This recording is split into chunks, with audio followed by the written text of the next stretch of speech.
3 bullets. That's what my wife thought I was worth after 23 years of marriage. I'm staring at the police report right now, and I still can't believe the words printed in black and white. Subject hired professional assassin. Payment $50,000. Target David Mitchell, husband. My hands are shaking as I read this, just like they did 6 months ago when Detective Rodriguez slid this folder across the interrogation table and said, "Mr. Mitchell, we need to talk about your wife." Sarah. My Sarah, who used to trace my scars from childhood accidents and whisper that she'd love me even if I lost everything. The same woman who convinced me to get that life insurance policy, $5 million, because she said she couldn't bear the thought of struggling if something happened to me. I should have seen the red flags. The way she started asking about my will, how she suddenly wanted to know every detail of my business holdings, the strange phone call she'd take in another room, always hanging up when I walked in. But when you're building a tech empire from nothing, working 18-hour days, missing dinners, sacrificing everything for the future you're building together, you don't notice your wife researching how to become a very wealthy widow. The morning they arrested her, I was making coffee in our kitchen. The same kitchen where she'd kissed me goodbye just an hour earlier, her lips soft against my cheek, whispering, "Have a good day, honey," like she always did. Like she hadn't spent the previous night texting a man named Marcus about the cleanest way to make my death look accidental. You want to know what betrayal really feels like? It's not just heartbreak. It's the moment you realize that every "I love you" was a lie. Every shared dream was her calculating your net worth. Every intimate moment was her playing the long game for a bigger payout than any lottery winner could imagine. The worst part? She almost succeeded. If Marcus hadn't been an undercover FBI agent running a sting operation, I'd be 6 feet under right now, and she'd be sobbing beautifully at my funeral, playing the grieving widow while secretly planning her new life funded by my death. But I'm still here, still breathing, still trying to understand how the woman who promised to love me till death do us part decided to expedite that timeline. This isn't just my story, it's a warning, because if it can happen to someone who thought he knew his wife better than anyone, it can happen to you too. If you've ever trusted someone completely, if you've ever built a life with another person, you need to hear every detail of what happened next. Hit that like button if this story is already making your heart race, and subscribe because over the next 10 chapters, I'm going to tell you exactly how I survived my wife's murder plot, and how I made sure she paid for every single lie. Chapter 1 starts with a wedding photo and ends with a body bag. But thankfully, it wasn't mine. The wedding photo sits in a manila evidence envelope now, but I remember the day it was taken like it happened yesterday. Sarah looked radiant in that flowing white dress, her smile so genuine, I could have sworn she meant every word of those vows. We were both 25, broke as hell, but convinced we could conquer the world together. I had $300 in my checking account and a dream of building something bigger than myself. She held my hand during the ceremony with this grip that made me feel invincible. When the pastor asked if she'd love me in sickness and in health, for richer or poorer, till death do us part, her eyes sparkled with tears that I thought were pure joy. Now I know they might have been tears of calculation. She was already planning for that richer part, and definitely the "till death" clause.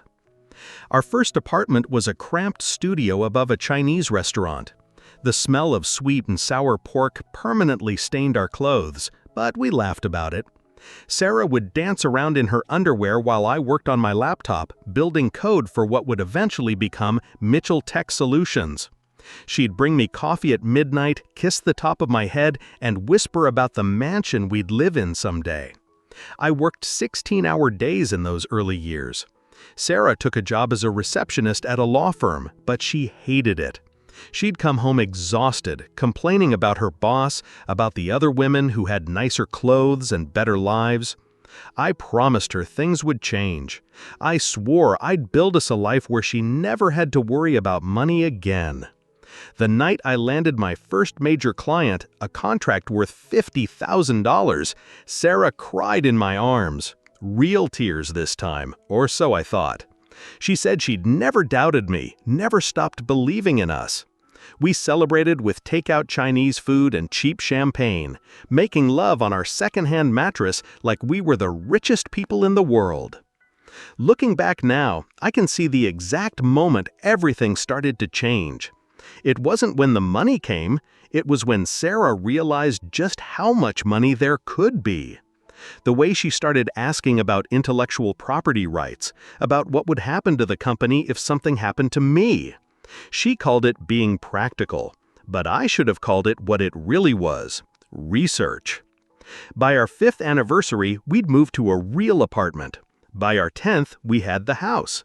By our 15th, we had everything we'd ever dreamed of and more. Sarah had her mansion, her luxury cars, her designer clothes.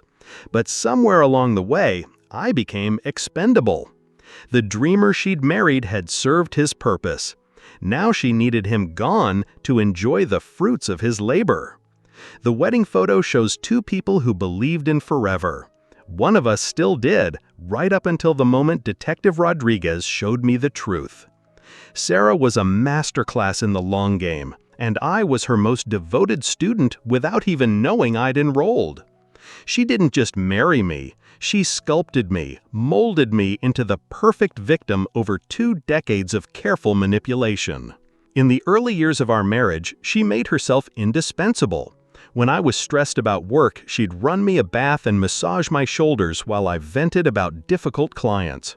When I doubted myself, she'd remind me of every success, every milestone we'd reached together.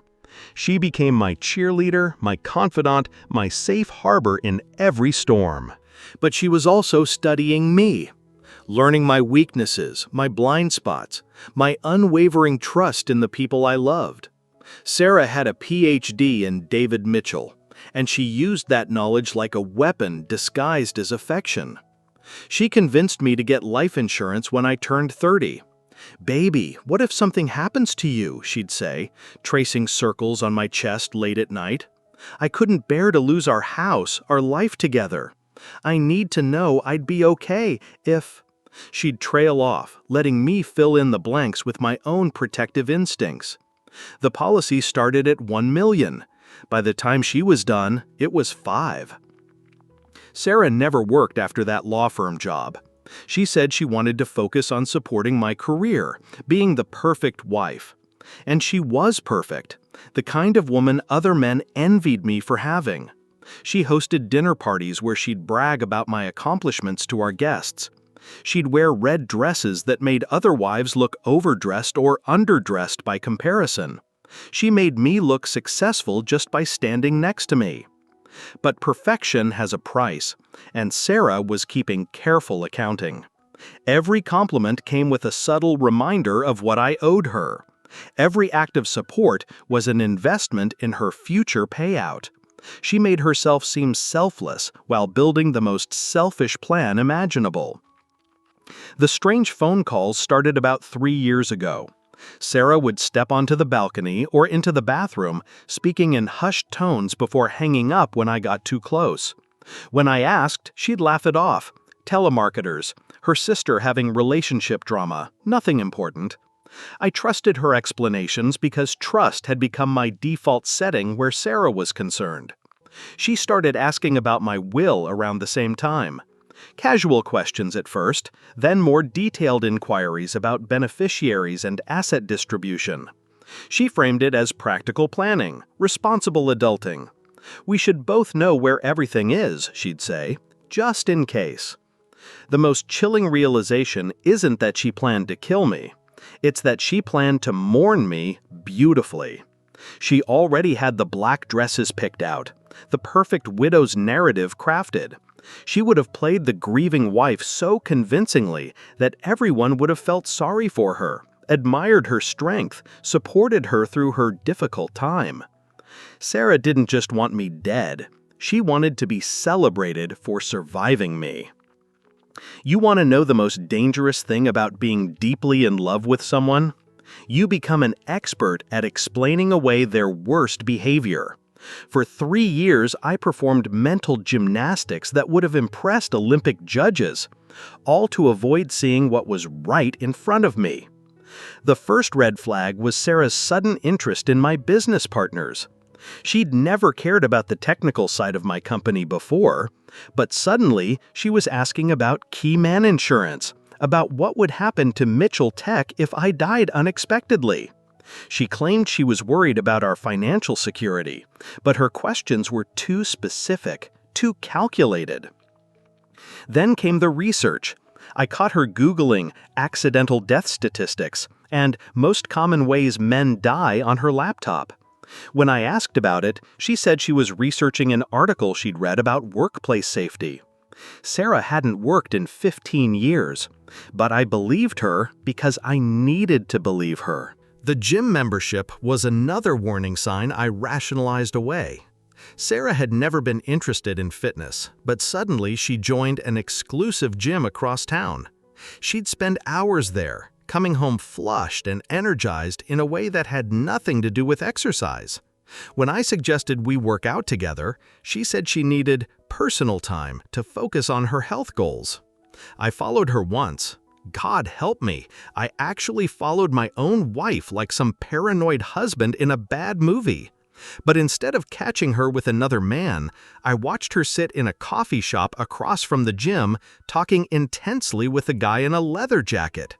They sat close, their heads bent over what looked like photographs.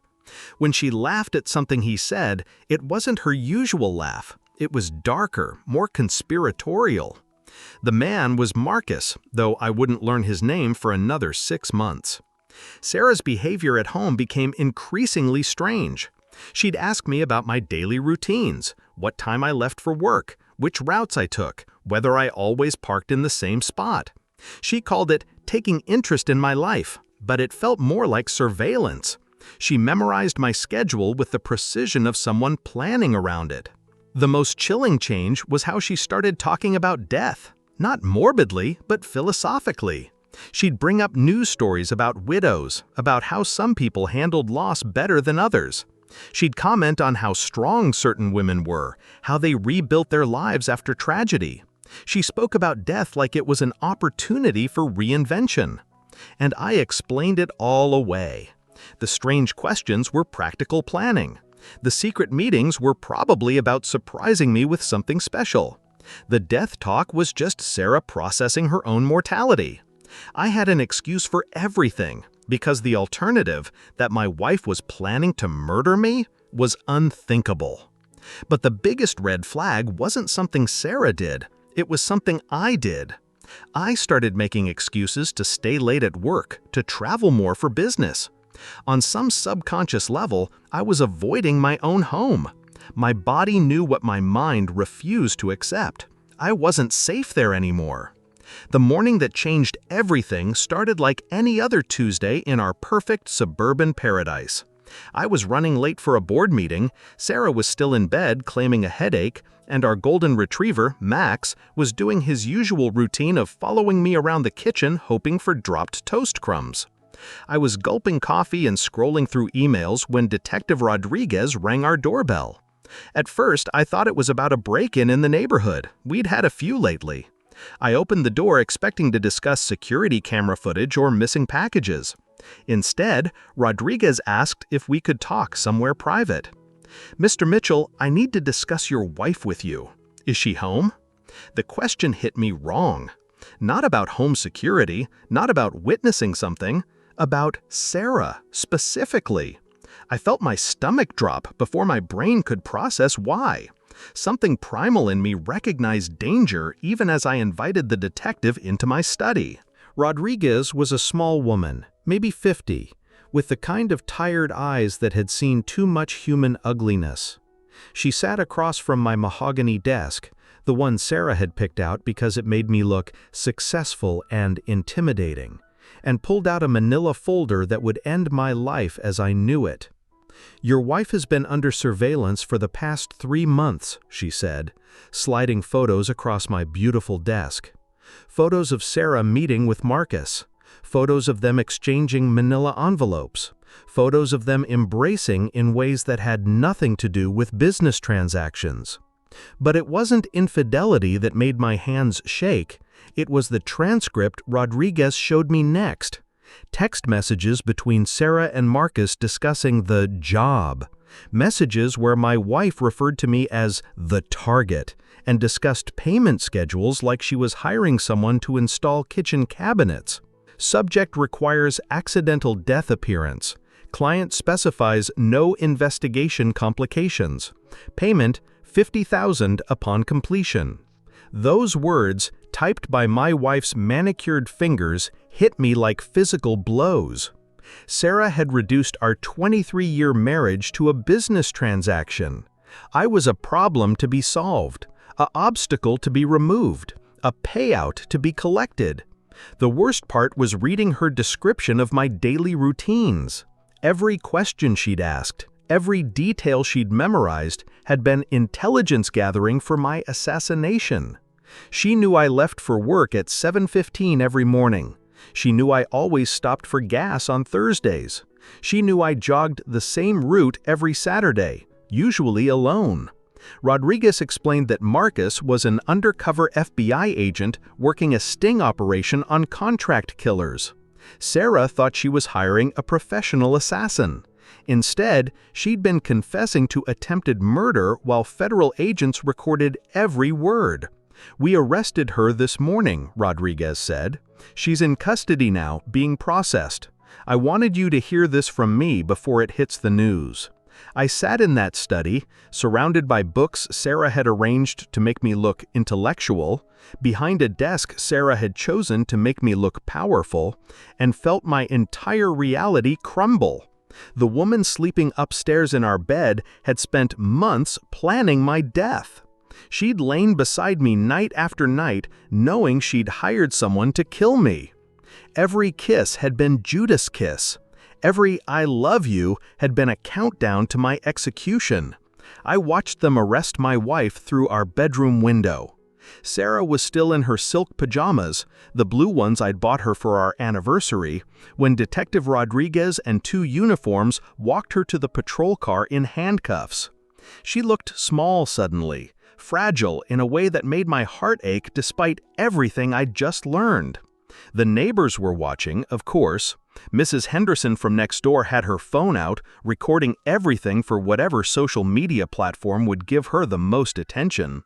The Johnsons were standing in their driveway, pretending to check their mailbox while stealing glances at the police cars in our driveway. By evening, this would be neighborhood legend, the perfect couple who weren't so perfect after all. Sarah looked up at our bedroom window as they guided her into the back seat. For a moment our eyes met, and I saw something I'd never seen in her face before: genuine fear. Not the calculated vulnerability she'd used to manipulate me for decades, but raw, authentic terror. She mouthed something that might have been, "I'm sorry," or "help me," or "fuck you." I couldn't tell from that distance. That's when it hit me that this wasn't a nightmare I'd wake up from. This was my new reality. My wife was a criminal. My marriage was evidence in a federal case, and I was the intended victim of a murder plot. Rodriguez stayed with me while the crime scene team photographed our house. Everything became evidence. Sarah's laptop, her phone, her appointment calendar where she'd marked meetings with Marcus as gym sessions. They tagged and bagged 23 years of our life together, looking for proof of premeditated murder. I called my lawyer first, then my brother. Tom drove over immediately, finding me sitting in our living room, surrounded by evidence markers like some grotesque scavenger hunt. He didn't say much at first, just sat with me while strangers documented every corner of my home, every piece of my shattered marriage. "How long?" Tom asked eventually. 3 months of active planning, but she's been setting this up for years. The words tasted like poison. The life insurance policies, the questions about my will, all of it. She's been planning this since before I even knew I was in danger. The phone started ringing around noon. News stations, reporters, curiosity seekers who'd somehow gotten our number. I let them all go to voicemail, but I could hear the first few words of each message. Comment on your wife's arrest. Exclusive interview opportunity. How did it feel to discover? How did it feel? Like being gutted while fully conscious. Like finding out your entire life had been an elaborate lie. Like realizing the person you trusted most in the world had been counting down the days until your death. Sarah's attorney called that evening. She wanted to see me, wanted to explain everything. She claimed there had been a misunderstanding, that she could make me understand if I'd just visit her in jail. The manipulation was starting already. She was going to try to convince me that somehow trying to have me murdered was a misunderstanding. Could you ever forgive someone who loved you enough to marry you, but not enough to let you live? Where is the line between love and possession?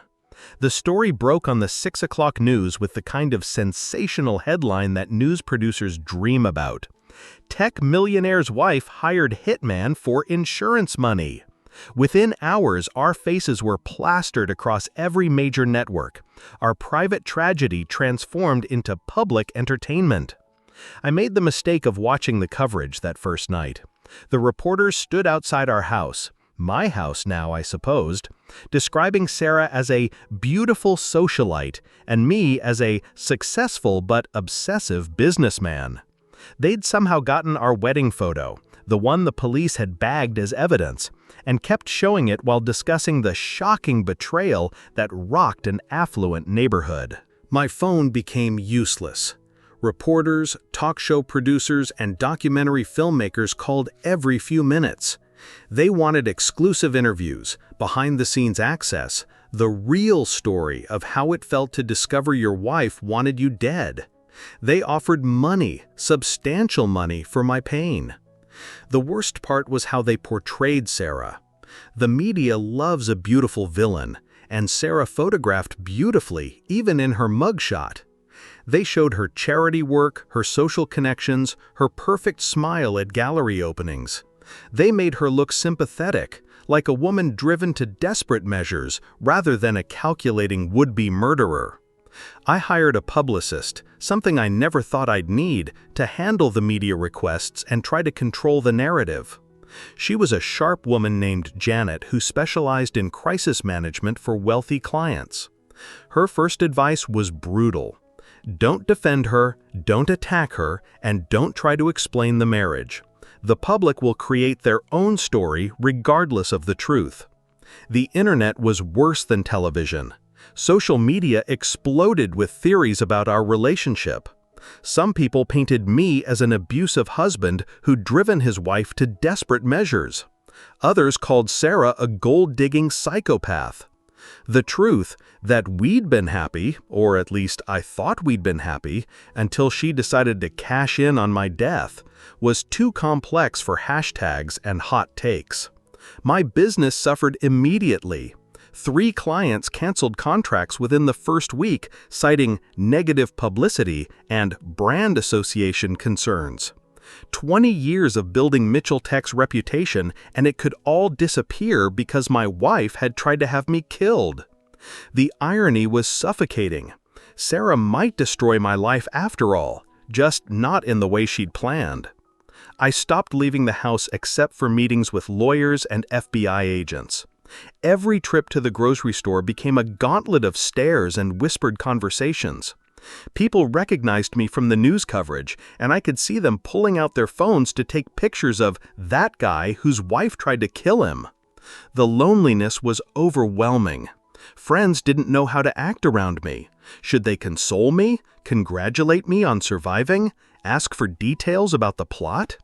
Most chose to give me space, which felt like abandonment when I needed human connection most. But the media attention had one unexpected benefit. It brought forward other evidence. Two neighbors called the FBI to report suspicious behavior they'd noticed. A server at a restaurant came forward with information about Sarah's meetings with Marcus. The publicity was helping build the case against her, even as it destroyed my privacy. Late at night, when the news trucks finally went home, I'd sit in our bedroom, my bedroom now, and wonder if this was what Sarah had wanted all along. Not just my death, but my complete destruction. 6 months after Sarah's arrest, the federal prosecutor called me to her office to prepare for trial. Janet Morrison was the kind of woman who wore power suits like armor and spoke in measured tones that conveyed absolute authority. She'd built her career prosecuting white-collar crimes, but she told me this case was personal. Attempted murder disguised as marriage had a particular cruelty that offended her. "The defense is going to paint you as an inattentive husband," Morrison warned me during our first prep session. "They'll claim Sarah felt neglected, abandoned, that she was acting out of desperation rather than greed. They want the jury to see you as the villain in your own attempted murder." The strategy was as predictable as it was infuriating. Sarah's attorney, a silver-haired man named Davidson, who specialized in defending wealthy socialites, had already begun leaking stories to friendly reporters. According to his narrative, I was a workaholic who'd emotionally abandoned my wife, leaving her feeling trapped and desperate. The murder plot was a cry for help, not a calculated execution plan. We spent weeks going through evidence. Text messages between Sarah and Marcus that read like contract negotiations. Photos of their meetings that showed the careful planning behind my assassination. Bank records proving Sarah had been liquidating assets to pay for my death. The paper trail was devastating, but Davidson was skilled at creating reasonable doubt. The most difficult part was reliving our marriage through the lens of the investigation. FBI agents had analyzed 23 years of our relationship, looking for patterns of manipulation and premeditation. They'd found them everywhere. In Sarah's gradual isolation of me from friends, her encouragement of my workaholic tendencies, her systematic gathering of information about my routines and finances. "She was grooming you for murder for at least 5 years, Agent Peterson explained during one particularly brutal session. "The life insurance increases, the will modifications, even her suggestions about your daily routines, it was all part of a long-term assassination plan." Morrison showed me the defense's evidence list, and I saw they'd subpoenaed our marriage counselor. We'd seen Dr. Reynolds briefly 3 years ago when Sarah complained about my work schedule. I'd attended sessions reluctantly, more to appease Sarah than address real problems. Now those sessions would be dissected for any indication that I was an abusive or neglectful husband. The prosecution's case was strong, but Morrison warned me that juries were unpredictable, especially when the defendant was an attractive woman claiming victimhood. 12 people have to believe that someone who looks like your wife is capable of cold-blooded murder, she said. That's harder than you might think. I had to testify, of course. Morrison coached me through potential cross-examination questions, preparing me for Davidson's attempts to portray me as a cold, calculating businessman who'd driven his wife to desperation. We practiced my responses to questions about our sex life, our financial arrangements, my work schedule, and every argument we'd ever had. The worst part was having to describe our happy moments without letting the jury see my continued love for Sarah.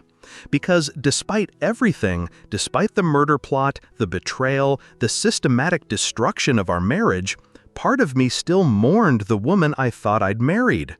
That grief could be weaponized by the defense. "Don't let them see you're still in love with her," Morrison advised.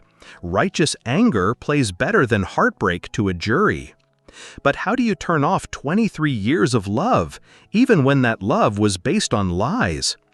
The first time I saw Sarah in 6 months was across a federal courtroom, and she looked nothing like the woman who'd kissed me goodbye that last morning. She'd lost weight, her cheekbones sharp beneath makeup that couldn't quite hide the dark circles under her eyes. Her hair was shorter, more severe, and she wore a conservative navy suit that her attorney had obviously chosen to make her look vulnerable and sympathetic. But her eyes, those green eyes that had made me believe in forever, were exactly the same. Cold, calculating, and focused entirely on me as I walked to the witness stand. She watched me like a predator studying prey, and I realized that this was probably how she'd looked at me for years without me noticing. The prosecution's opening statement was devastating. Morrison laid out the case methodically. The insurance policies, the secret meetings, the recorded conversations where Sarah discussed my murder like a business transaction. She showed the jury photos of Sarah and Marcus, played audio recordings of their planning sessions, and presented a timeline that proved systematic premeditation. Davidson's opening for the defense was masterful manipulation. He painted Sarah as a neglected wife driven to desperate measures by an emotionally absent husband. According to his narrative, I was a workaholic who'd replaced intimacy with material possessions, leaving Sarah feeling isolated and trapped. The murder plot was a cry for help from a woman who felt she had no other options. When my turn to testify came, I walked past Sarah's table. She whispered something that might have been my name, but I kept my eyes forward. Sitting in the witness chair, I could feel her watching me, trying to catch my eye, trying to establish some connection that might humanize her to the jury. Morrison walked me through our relationship chronologically. The early years, when we were building our life together. The gradual changes in Sarah's behavior. The red flags I'd ignored because I trusted her completely. My voice stayed steady until she asked me to read aloud from Sarah's text messages about the murder plot.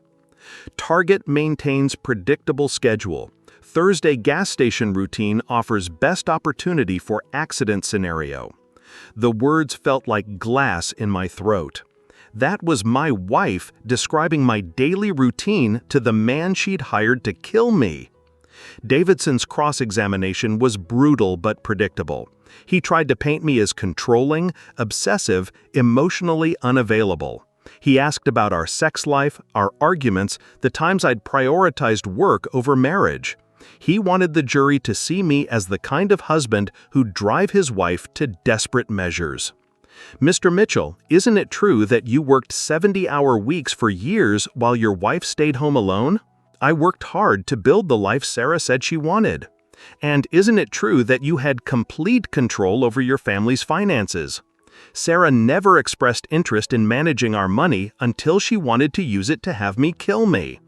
The courtroom was silent during Sarah's testimony. She cried beautifully, describing years of loneliness and emotional abandonment. She claimed the meetings with Marcus were fantasy, that she never intended for anything to actually happen. She said she was just imagining what life would be like without me, not actually planning my death. But the recordings didn't lie. When Morrison played the audio of Sarah discussing payment schedules and accident scenarios, even her tears couldn't explain away the cold calculation in her voice. During recess, Sarah tried to approach me in the hallway. Security stopped her, but she called out my name with a desperation I'd never heard before. "David, please, let me explain. You don't understand what really happened." I looked at her then, really looked at her, for the first time since the arrest, and I saw a stranger wearing my wife's face. The jury deliberated for 18 hours across 3 days. I spent those 72 hours in a strange state of suspension, unable to eat, unable to sleep, unable to think about anything except 12 strangers deciding whether my wife had really tried to murder me or was just a desperate woman who'd made terrible choices. Morrison called me at 2:47 p.m. on a Thursday. "They have a verdict." The courtroom was packed with reporters, curiosity seekers, and our few remaining friends who'd chosen sides in this nightmare. I sat behind the prosecution table, close enough to see Sarah's hands shaking as the jury foreman stood to read the verdict. On the count of conspiracy to commit murder, we find the defendant guilty. The word guilty hit the courtroom like a physical force. Someone gasped. Maybe Sarah's mother, who'd flown in from Phoenix. A reporter's phone buzzed with the news alert that was probably already spreading across the internet. Sarah's shoulders shook, but she didn't turn to look at me. On the count of solicitation to commit murder, we find the defendant guilty. 2 counts, both guilty. The maximum sentence was life in prison, though Morrison had warned me that first-time offenders rarely received the maximum. Sarah would likely serve 15 to 20 years, meaning she'd be eligible for parole when she was 65. She'd have a life after prison. I'd have to spend the rest of my life looking over my shoulder, wondering if she'd try again. The judge scheduled sentencing for 6 weeks later. As the bailiff led Sarah away in handcuffs, she finally turned to look at me.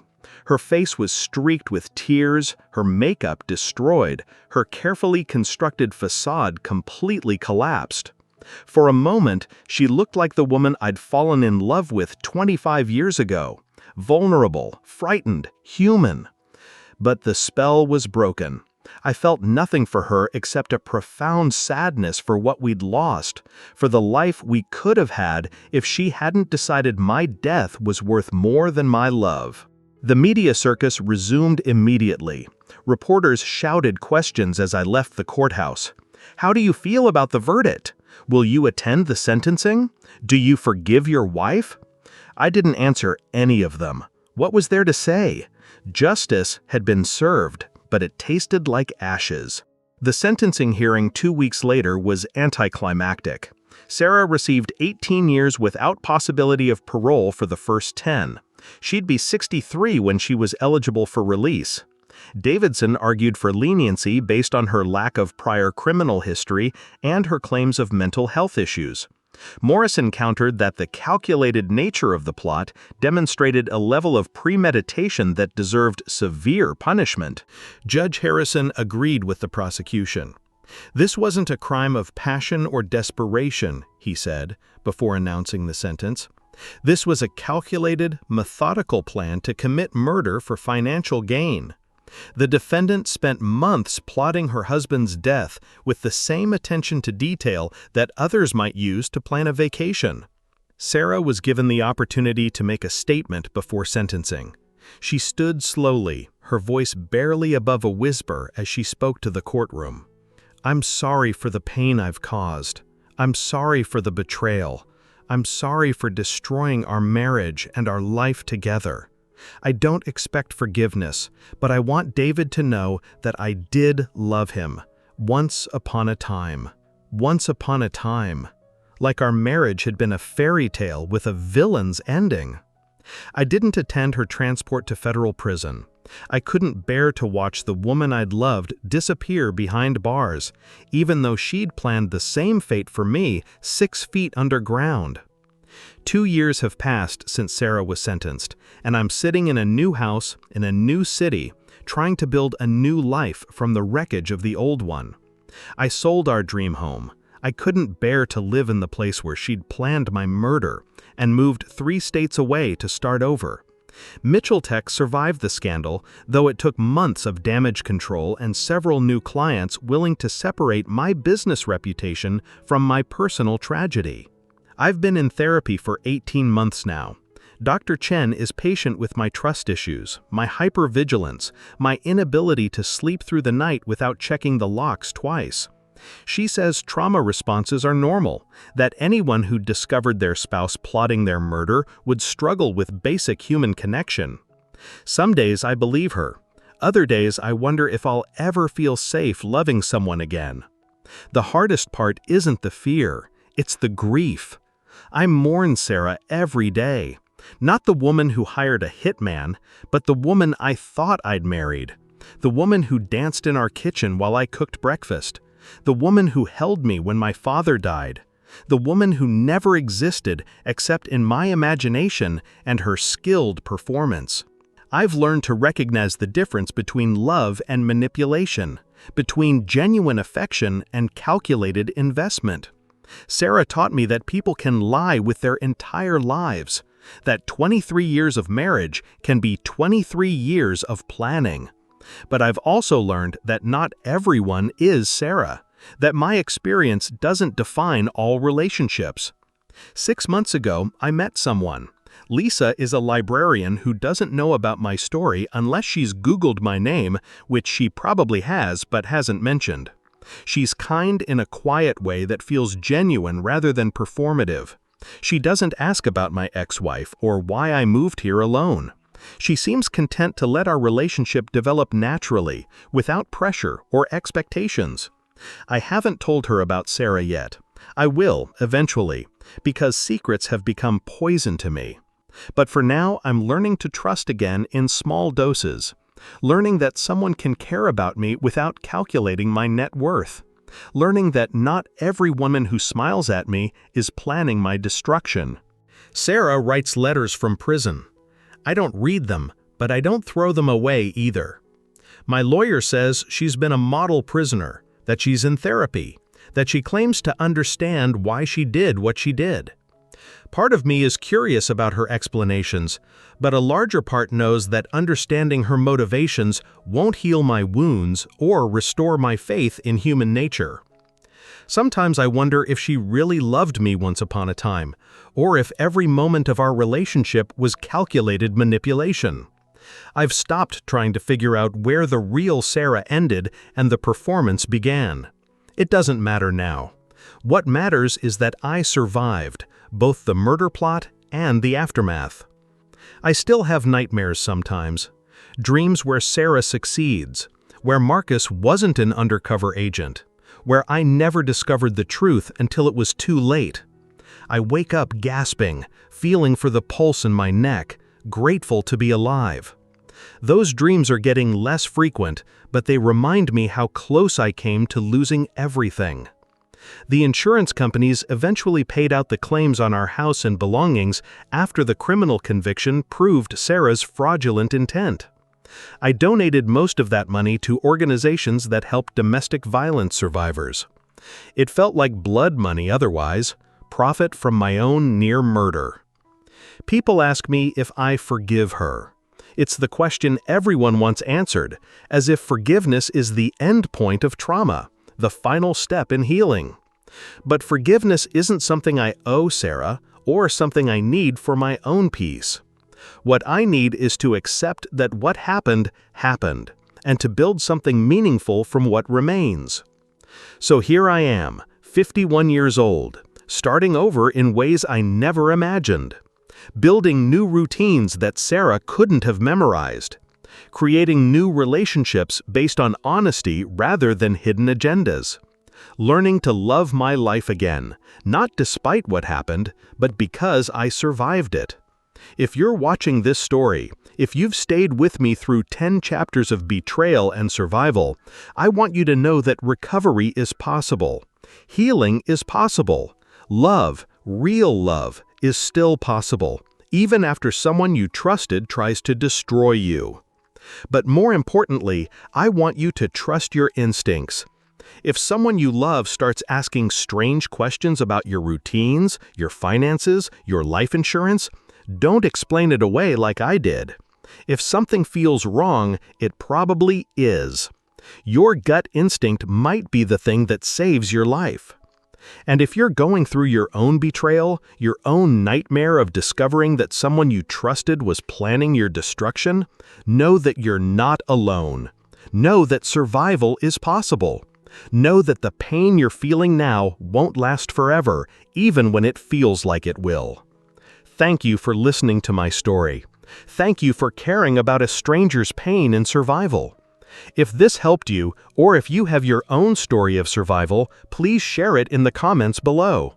Hit that like button if this resonated with you, and subscribe because everyone deserves to know they're not alone in their struggles.